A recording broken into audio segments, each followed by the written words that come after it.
Good evening, each 5 o'clock.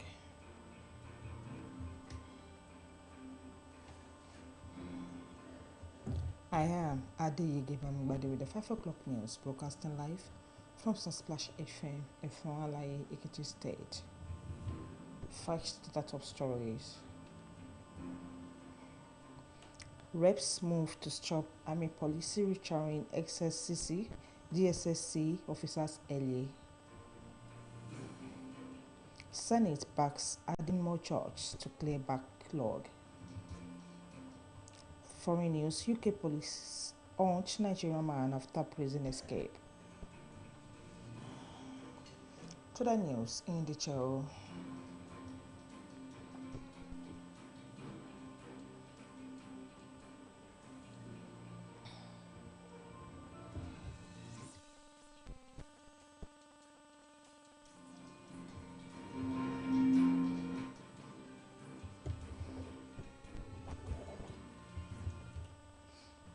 Bandits have invaded government secondary school in Luke Bono in Kaba Bono local government area of Kogi State, killing 3 persons, including a vice principal and a 6-year-old child.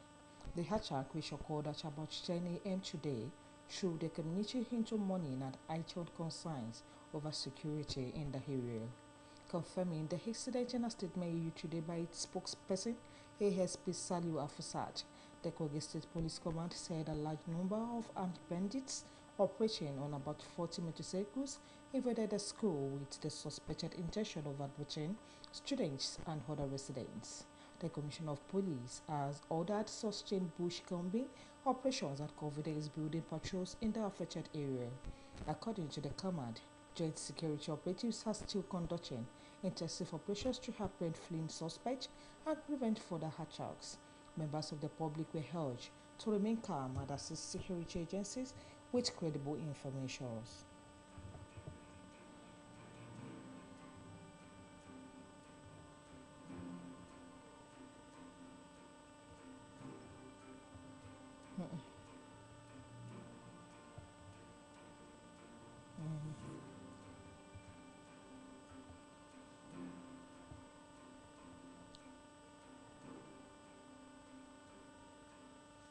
Still on security news. Police operatives from the Federal Capital Territory Command have rescued 5 residents of Paz in the Beazi community in the Bari area of the nation's capital. The victims were rescued during a clearance operation carried out by the police in collaboration with vigilantes and hunters on Tuesday.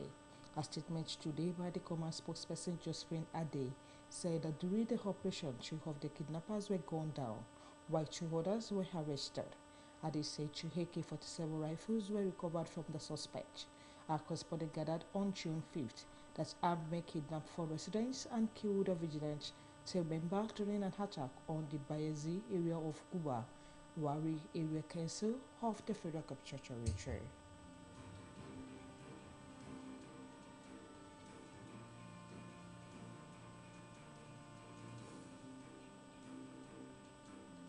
Moving to Bauchi State, a heavy rainfall accompanied by strong winds have claimed the lives of 2 persons and destroyed several houses and property in Bara community, Kefi local government area of Bauchi State. The victim was identified as 50-year-old Aisha Sagi and a 4-year-old granddaughter Aisha Shobwal, both residents of Ugowa Castinewa in Bara village. The Bauchi State Police Command confirmed the incident in a statement issued today by spokesperson SP Nafiu Abib. According to the statement, the tragic incident occurred yesterday following a downpour accompanied by a severe windstorm. The police spokesperson disclosed that, apart from the loss of lives, the rainstorm destroyed several houses, livestock, and other valuables estimated to be worth millions of naira. He added that operatives attached to the Kefi Divisional Police Headquarters had visited the affected area to assess the extent of the damage and maintain law and order.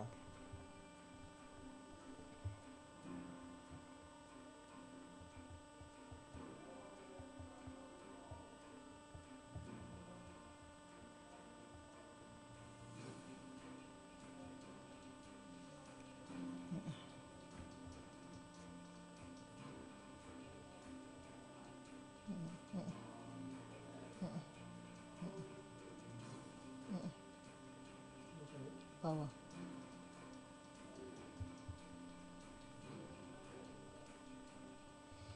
In the meantime, the Abuja Electricity Distribution Company has announced a power outage affecting parts of the Federal Capital Territory and Nasarawa State, following a technical fault on the transmission company of Nigeria facility.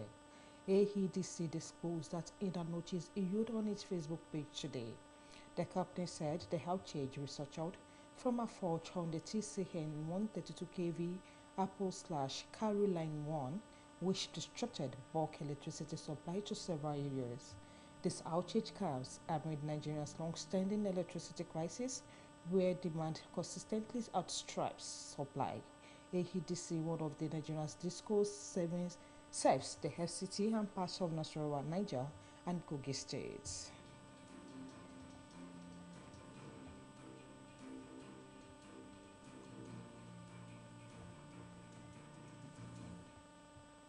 Now to politics news.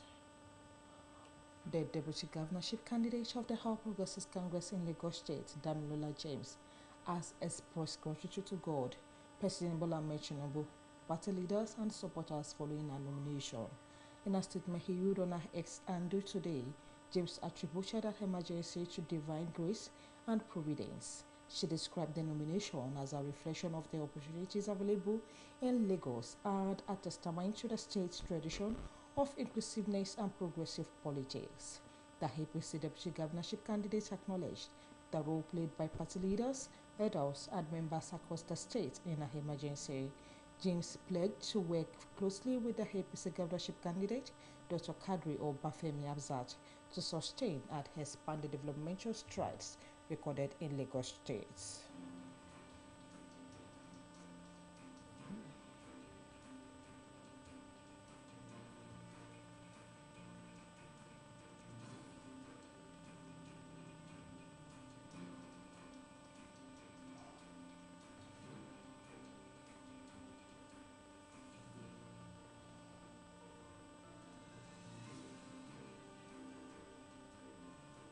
Still on politics news.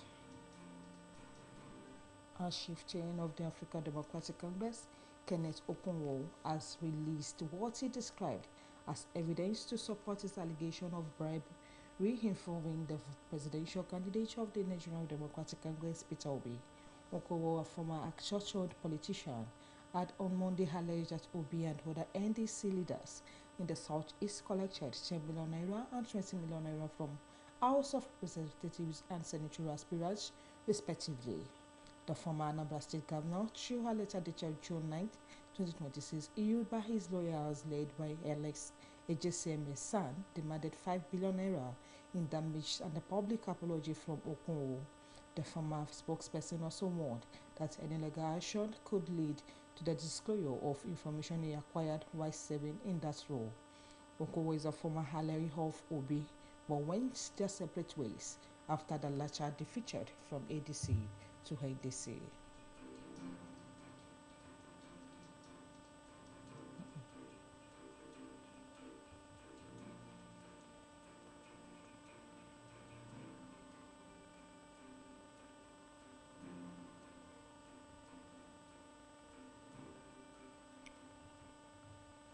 The Senate yesterday began legislative action to expand Nigeria's federal judiciary as lawmakers advanced two bills seeking to increase the number of judges of the Federal High Court and justices of the Court of Appeal in response to growing case backlogs and delays in the administration of justice.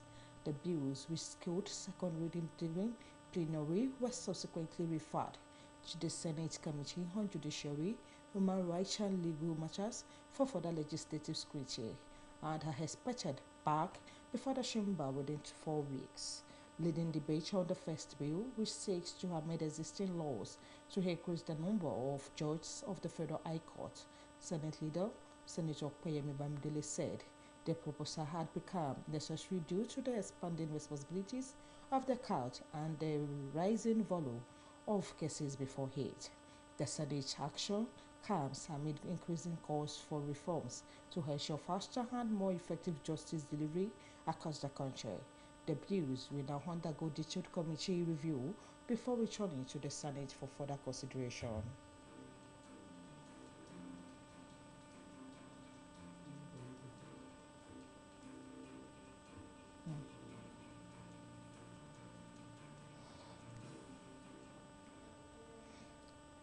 In the meantime, the Kano State Isba Board says it has conducted mandatory medical screening for 720 of the 3,000 couples registered for the planned mass wedding program in the state. The board's Deputy Commander General Sheikh Mujahideen Aminuddin disclosed this in a telephone interview with our correspondent today. Aminuddin had earlier told our correspondent in a telephone interview on Sunday that the exercise will begin with couples from those 24 local government areas. It lists out the local government areas as Rogo, Wudi, Tudiwada, Warawa, Kibiya, Dawakin, Tofa, Garumala, Kura, Dambata, Karaye, Sanyawa, Mijbri, and Maidobi. The Kano State government, under Governor Kabi Yusuf, reintroduced the mass wedding program as part of efforts to curb prostitution and other social vices, particularly among young women and young girls whose families lack the financial means to sponsor marriages.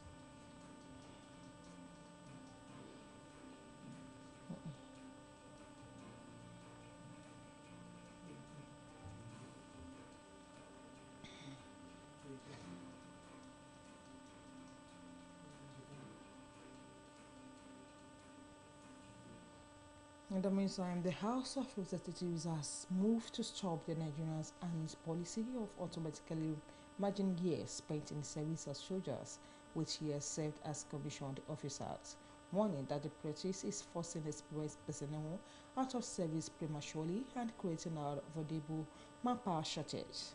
The move followed the consideration of a motion on notice moved by Adamawa lawmaker Sakria Yampa on the review and discontinue the dramatic merge of service years for personnel commissioned through the Short Service Combatant Commission, Direct Short Service Commission, and Direct Regular Commission.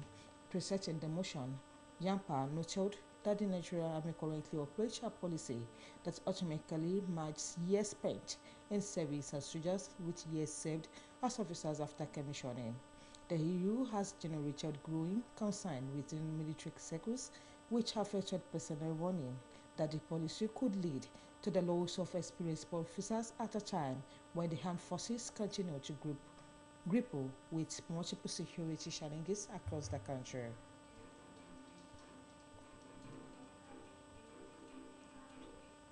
Moving to the news beyond Nigeria, British police have launched a manhunt for a Nigerian-born prisoner who escaped from custody while being transported from court in southeast London. The suspect, identified as 25-year-old Temitope Shegun, was serving a sentence for supplying Class A drugs before he escaped on Monday, June 8, 2026. The Metropolitan Police, as reported by the BBC, said Shegun was last seen near Woolwich High Street at about 18:40 BST on Monday, after allegedly assaulting a custody officer during transit from Bruley Magistrate Court to HMP Thameside. The company also confirmed that one staff member sustained injuries during the incident and is currently recovering at home. Detective Sergeant Claudine Manning of the Metropolitan Police said officers were working to trace and arrest him. The Met Police said the search for the escapee remains ongoing. To wrap up the news for 5 o'clock on Sunsplash FM, here are the top stories once again. Reps move to stop Army policy returning SSCC, DSSC officers early. Senate backs adding more jobs to clear backlog. News beyond Nigeria, UK police halt Nigerian manner after prison escape. And that's it on news update for 5 o'clock on Splash FM. Thank you for listening. Have a great and wonderful evening ahead. I am Adeyege Bamigbade.